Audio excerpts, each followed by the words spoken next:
Work harder on yourself than you do on your job. Develop the skills. Learn the lessons. Take the classes. Absorb all that is being taught to you these days. And then later on, of course, you can sort it out, what's valuable to you and how to refine it for your business and for your life and for your future. But the main thing is to get it and start this process of personal change, personal development. And let me say it one more time. If you will change, everything will change for you. You'll never be the same. You'll keep growing. As you look back on a few months, look back on a few years, you won't believe the progress you can make. Economically, your relationship with your family, your friends, and whether you're in sports or economics or whatever, I'm telling you, that whole process of committing yourself for personal change, personal value, can really make your life unique and worthwhile. Now let's cover the second subject, on setting goals. Mr. Shelf gave me some tips on setting goals that changed my life forever. And I want to share those with you. So let's talk about setting goals, and I also want to tie it to personal development. And you'll see how I'm going to do it as I progress here. Setting goals. We need to take a look into the future. There are 4 things to consider in terms of attitude. One is how you feel about the past. Best advice I can give you on that is treat the past as a school. Let it teach you the mistakes you've made, the things that went wrong, the things that didn't work. Don't use the past as a burden to carry, and don't use the past as a club to beat yourself to death. Past losses, past failures, past mistakes. But let the past be a school. Tough school maybe. We've all been through some tough stuff. So if you feel good about the past, draw from it for experience and let it teach you. Then next is how you feel about the future. We've got to have the future well designed. The future is called the promise. And here's what we teach in our leadership series. The promise of the future can be an awesome force for your own future. The promise of the future, designing the future. There's 2 ways to face the future. One is with apprehension, and the other is with anticipation. I promise you, in my travels around the world, most people face the future with apprehension. And here's why. They don't have it well designed. They've sort of left that up to someone else to fix. But here's the best way to face the future, with anticipation. And you can face the future with anticipation if the future is clear, if the future is well designed. And I would like to have you consider some thoughts with me that help me to really change my future by giving it some thought and some consideration. And here it is. In setting goals, it's very simple. Number 1, decide what you want. You just take a little time. You sit down and say, what do I want? What kind of skills do I want? What kind of income do I want for the future? What would I like? Where would I like to go? Places I'd like to visit. Habits I'd like to acquire. Skills I'd like to have. You just take a little time to think about what you want. Economics, friendships, people you'd like to meet, places you'd like to go. You just take some time. And then I suggest, when you've thought about what you want for the future, make a list. Just jot it all down. So really a very simple process. And then here's number 3. Keep all the old lists. I'm telling you, this served me so well, keeping my old list of goals. I look back now 10, 20 years ago at goals I set, lists I made, and I smile now because here's what I thought was so important, 20 years ago. Now some of those things aren't even on my list. I've got a new list. I've grown. I've changed. I've matured. But I give you that advice. Decide what you want. Number 2, write it down. Number 3, keep the old lists. And then here's number 4. When you get something that's on one of these lists, check it off. Part of the fun of having a list is checking it off. And then if you can add some drama to checking it off, see, that's what really helps. I set a goal to go to Spain many, many years ago. And when I finally made my first trip to Spain, I had that journal with me that had that list in it. And while I had my journal on my lap, waiting for the wheels to touch down in Madrid, I waited until the wheels touched the runway, and I checked it off. Just adding a little drama. So, part of the fun of having a list is checking it off. Now, here's what's important about the lists and designing your future. If the future gets clear, the price gets easier. Because you got to remember, for every promise, there's a price to pay. Everybody's got to pay the price. Everybody's got to do the deal. Everybody's got to do the disciplines. Everybody has to pay. But here's what I've discovered. If the promise is clear and powerful, the price is easy to pay. The price is some classes. The price is a few books. The price is a few disciplines. The price is finding something that'll make your life better, make you grow, make you change, make you develop. So the first part of the key is to design the promise. Then, what is the price to pay? I'm telling you, the price will be easy. Anybody in my audience can pay, no matter where you are, where you come from. Color doesn't matter, religion doesn't matter, where you grew up doesn't matter, circumstances don't matter. I'm telling you, if you'll make the promise of the future clear for yourself, the things you want, the places you want to go, the things you want to have, the person you want to become, the skills you want, the homes you want, the future you want, the friends you want, all of the values of life that you could possibly want. If you'll make that clear, make those lists, and be serious about it, I promise you it's an easy price to pay. Anybody can pay it. And the best advice I can give you is, if I can do it, you can do it. Farm boy from Idaho, raised in obscurity, I changed my life, turned it upside down, turned it all around, found economics, found future, found promise, and if I can do it, you can do it. So, start setting your goals and see if you can't get a better excitement going for the things you want to accomplish for the future. One of the major reasons for setting goals is for what they make of you in achieving them. My teacher advised me when I first got started at age 25, he said, "Jim, why don't you set a goal to become a millionaire?" He said, "It's got a nice ring to it. You know, enough zeros to impress your accountant." And he said, "I'm here to help you. You're only 25 years old. You've been to 1 year of college. You've got a beautiful family, every reason to do it. Why don't you set a goal to become a millionaire?" And he said, "Here's why." And I thought, he doesn't need to teach me why. Wouldn't it be nice to have $1 million? He said, "No, then you'll miss it." He said, "Here's why. For what it will make of you to achieve it." I'm telling you, that statement changed my life. Set the kind of goals that will make something of you to achieve them. He said, "Now, once you become a millionaire, what's important is not the money." I thought, that's kind of strange teaching. He said, "Honest, it isn't important." He said, "You could just give the money away." Now, I did better than that. I lost it all. By the time I was 31, I was a millionaire. By the time I was 33, I was broke. And I'll tell you a little bit about that story later. But when I lost all my money, guess what? I found out Mr. Schoaf was right. What was valuable was not the money. What was valuable was what I became to earn the money. The skills I had, the knowledge I had about the marketplace, the values that I had going for me. They were more valuable than the money. And here's an important statement to remember. It's not what you get that makes you valuable. It's what you become. So part of the key here is to set the kind of goals that will make something of you. Don't set them too low so that you don't have to grow and you don't have to read and you don't have to try and you don't have to stretch. Don't set them too low. And then don't sell out. Don't go for something that's going to cost you your virtue or cost you your values or sell out your principles. There's a good middle road here to follow. Goals that will inspire, goals that will help you grow, change, develop, and become better than you are. Okay.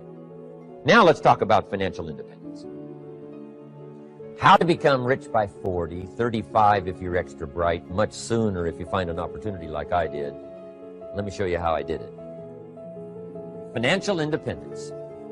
I like the phrase financial independence. Some people are a little bit concerned about using the word becoming rich or becoming wealthy, and I can understand that. I struggled a little bit with this. Is it okay to go for becoming rich, go for becoming wealthy? And maybe that's a bit too strong a word or strong a term. So here's what I've come up with that I think is comfortable for me, and that is how to become financially independent. I think it's every person's heritage here, especially in America, to become financially independent. Now, let me give you my definition of financial independence. Financial independence is the ability to live from the income of your own personal resources.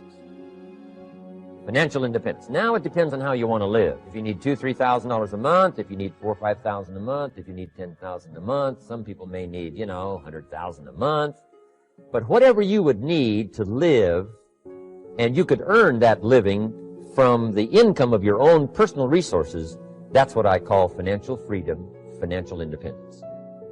And let me show you how to acquire it. If you start at age 15, between ages 15 and 35 is 20 years. And in my personal opinion, based on my own studies and my own experience, 20 years, in my opinion, is enough time to become financially independent.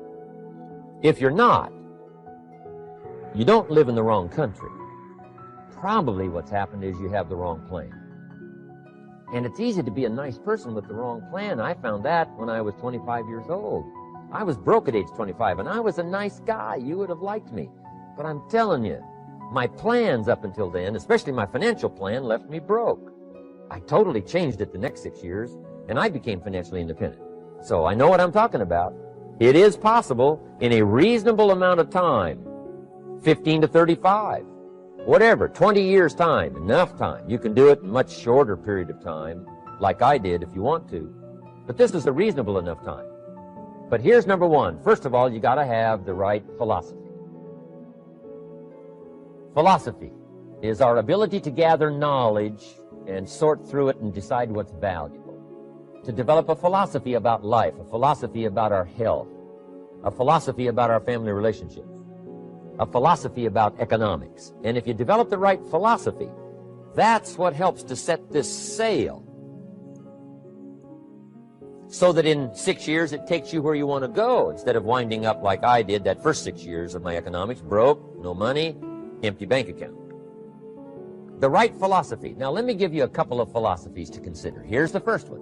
It's called the philosophy of the poor. And here it is. Poor people usually spend their money and invest what's left. That's the philosophy of the poor. Now here's the philosophy of the rich. Rich people invest their money and spend what's left.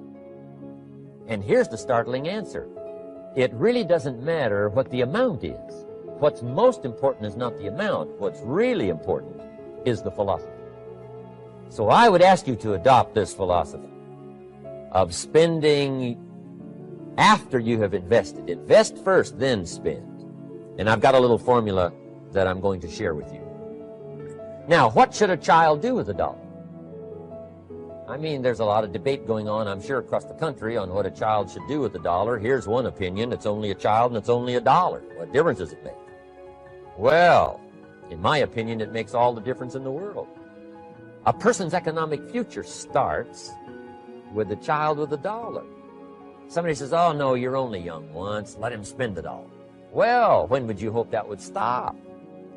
Somebody says, well, wait till he's 50 and broke like me, and then he'll learn. Well, no, we don't want to wait that long. If I would have known earlier than age 25, I would have changed. In high school, if they would have had classes called Wealth 1, Wealth 2, I'd have taken both classes. I would not have waited until age 25.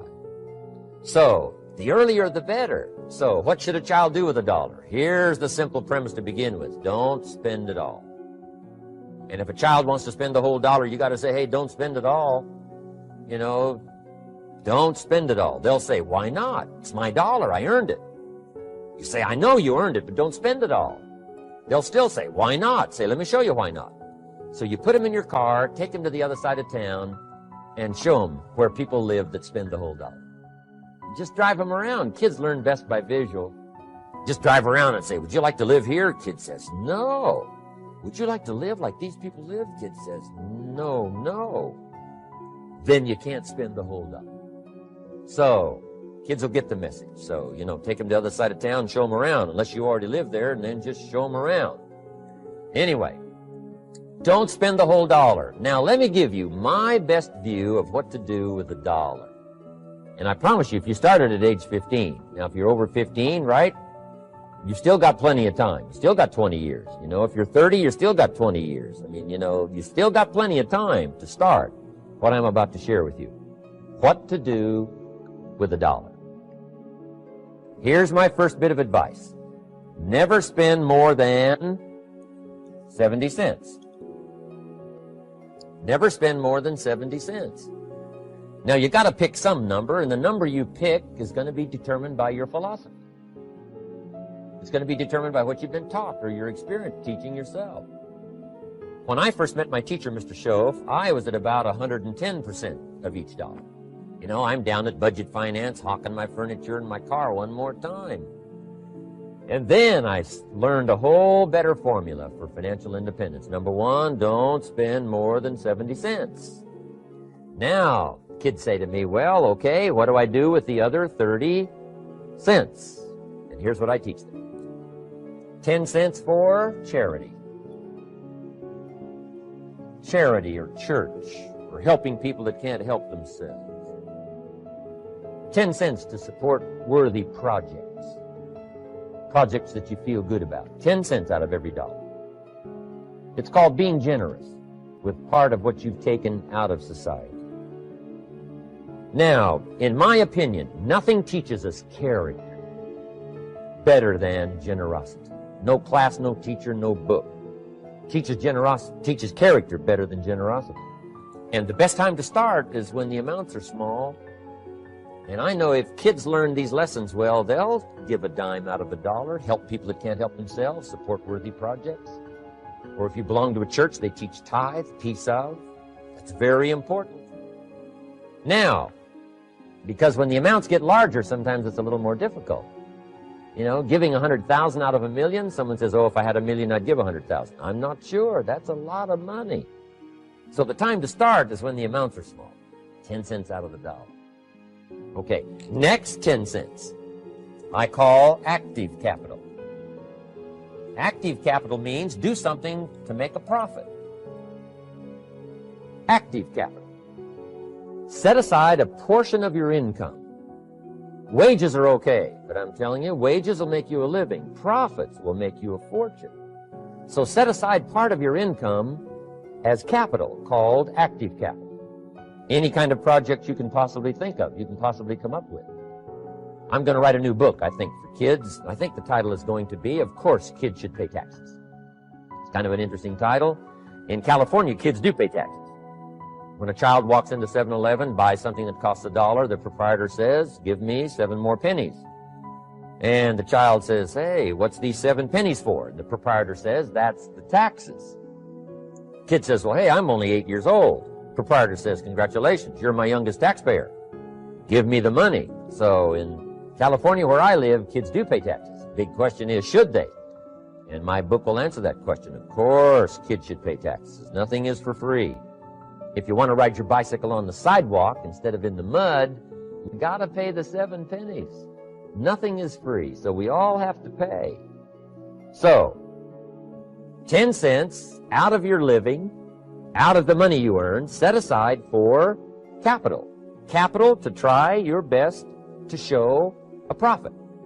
And in my book, it's going to be all kinds of ways kids can make money, right? 2 bicycles, one to ride and one to rent. I mean, you know, it doesn't take long to figure out some enterprise that'll start making a profit. Then you must jot this down if you're taking notes. Profits are better than wages.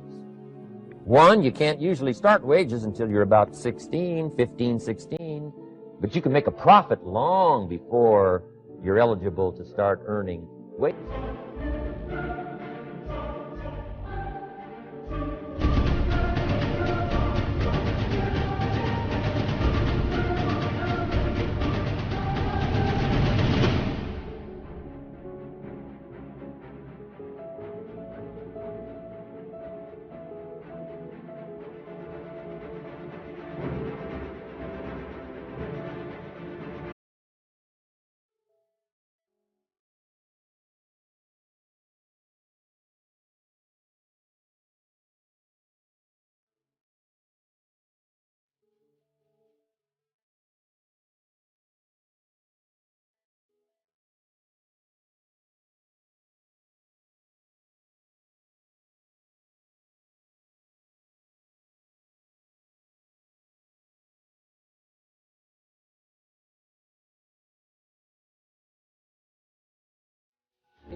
And then there's no limit to profits, and they can double and triple and quadruple. You know, there's no limit. It's incredible how fast profits can grow. So profits are better than wages. Wages make you a living, profits make you a fortune. Now, the third 10 cents is vitally important. I call it passive capital. Capital you let somebody else use. A financial institution, stocks and bonds, mutual funds, whatever. Let someone else use it. You furnish the money. They use it to make a profit, but they pay you for the use of it, called interest. And here's one of the things that'll make you financially independent fairly quickly, and that's called compound interest. And this is how you get it. Letting someone else use a portion of your money, your substance. They show the profit, they pay you interest. And this passive capital, I'm telling you, over a sustained period of time, if you'll develop this little 10, 10, 10, and 70, especially starting at age 15, I'm telling you, by the time you're 35, you will be financially independent. You'll have the ability to live from the income of your own resources. And then one more point on passive capital. There's a Bible philosophy. I'm an amateur on the Bible. But there's a Bible philosophy that teaches the borrower is servant to the lender. And if you want to be in a powerful position as you grow older, finally when you become mature, maybe have your own business, things have worked out for you for the future, the position you always want to be in is the power position. And that's called the lender. The lender is the power position. So if kids learn early enough, and then you ask them what they'd like to be when they grow up, I'm telling you, once they understand, they'll say, well, one of the things I want to be is one of those lenders. That's the power position, not the spender. No, you'll be pitied the rest of your life if you just become a spender. You got to become a lender. And I think this is the one formulas to follow. 10 cents out of every dollar. Let someone else use it. Be the lender, power position. Then try to show a profit. Can't we teach our children how to take $1, search the neighborhood, find a broken wagon, pay $1 for it, bring it home, you know, clean it up, sand it until it's clean, paint it red till it shines, straighten out the wheels till they're true, take it back to the neighborhood, sell it for $5? Anybody can do that. Now, does the child deserve $4 profit? And the answer is yes. Society now has a mended wagon. And that's what America's all about. Finding something, touching it, making it better, making a profit, taking part of your resources, helping people who can't help themselves. Let someone else use it to make a profit. Some projects require more capital than one person has. Exciting. And then let them pay you for the use of it. America's had this philosophy now all these years. Communism is taught all these years. Capital belongs in the hands of the state, not in the hands of the people. We've been teaching all these years capital belongs in the hands of the people, not in the hands of the state. And we turned out to be right. Capital in the hands of the kids, capital in the hands of the people. Enterprises that make a profit, enterprises that grow. It's the hope of our future. So that little simple formula, I hope, will help you. Now, one more key on financial independence, and that is attitude. Attitude. Here's number one. I used to say, I hate to pay my bills. My teacher straightened me out on that. He said, let's see, Mr. Rohn, what you hate to do is pay $100 on an account and reduce your liabilities and increase your assets. I said, well, no, not if you look at it that way. He said, well, it all depends on how you look at it. So wouldn't you love to pay your bills, reduce your liabilities, increase your assets? You got to have that kind of attitude. I found out the same attitude about taxes. I used to say, I hate to pay my taxes. And Mr. Shove said, well, that's one way to live. But don't you understand? Taxes is how we care and feed the goose that lays the golden eggs. Wouldn't you want to do your share? Someone says, yes, but the goose eats too much. Probably true. But hey, we all eat too much. We all need to go on a diet. Better a fat goose than no goose. So I finally became a happy taxpayer. Now, I think taxes are too high, so I'm working to get taxes lowered for our economic future. But then whatever they turn out to be, I gladly pay and do my part, because that's what makes the whole system run, each of us doing our part. Now, I want these three subjects to be valuable for you. I want them to have meaning for you. I want you someday to be financially independent. I want you to have the personal development so that you feel good about yourself. If I had a chance to meet you someday, I'd like to have you show me the list of goals that you got started and say, Mr. Rohn, here's some I've already checked off. Here's the books I'm reading. Here's what's happened. I'm developing the skills. I'm better this year than I was last year. I've got more self-confidence. My skills are developing. That's what I want for you. And now I'd like to leave you with these 4 questions called questions to ponder. These questions were valuable for me, and I want to make them valuable for you. Here's the first one. Why?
Many classes. Why go to school that many years? Why take the notes? Why read the books? Why work that hard? Why put yourself through the push-ups and the disciplines? Why? Good question, why? Best answer to why, I think, is the second question. Why not? Why not see how many books you can read, how many classes you can take, how many skills you can develop? Why not see how valuable you can become to the marketplace and to your friends and to your family? Why not see what you can make of yourself? Why not see how far you can go, how much you can see, how much you can earn, how much you can share? Why not? That's the heritage all of us have, in America especially, is to see what we can make out of our lives now that we've been given this extraordinary opportunity. Now, my third question I'd love to ask you in person. But since I can't do it in person, I want to ask it of all of you. But I want you to take it personally. And my third question is, why not you? Why not you? With good self-esteem. Why not you starting to change and setting goals? Why not you starting to make progress toward financial independence? If I can do it, you can do it. I wished I had a lot more testimonials here today besides mine. A whole steady stream that would come by and tell you their story. Someone who started with nothing, finally run a big enterprise. A mother who was on welfare, now she owns her own business. In addition to my story, I wish I had a lot more. And if all of them told their story, guess how they would probably wind up their story? They'd probably say, just like me, why not you? If we can read, you can read. If we can change, you can change. If we can figure it out, you can figure it out. If we can turn it around, you can turn it around. There isn't anything you can't accomplish. That's what those testimonials would say. And so I want to say it to you personally. Why not you? You've got the brains, you've got the stamina, you've got the vitality, you've got the interest, you've got your life ahead of you, you've got the future. You can do it. If anybody can do it, you can do it. If one of us can do it, hey, we all can do it. And now here's my last question. Why not now? This is a good time to set your goals, work on yourself, work on your skills. What a good time to get it together. What a good time to start this process. Personal development, growing, changing, developing, having a good plan for your money and for your life and for your future. Why not now?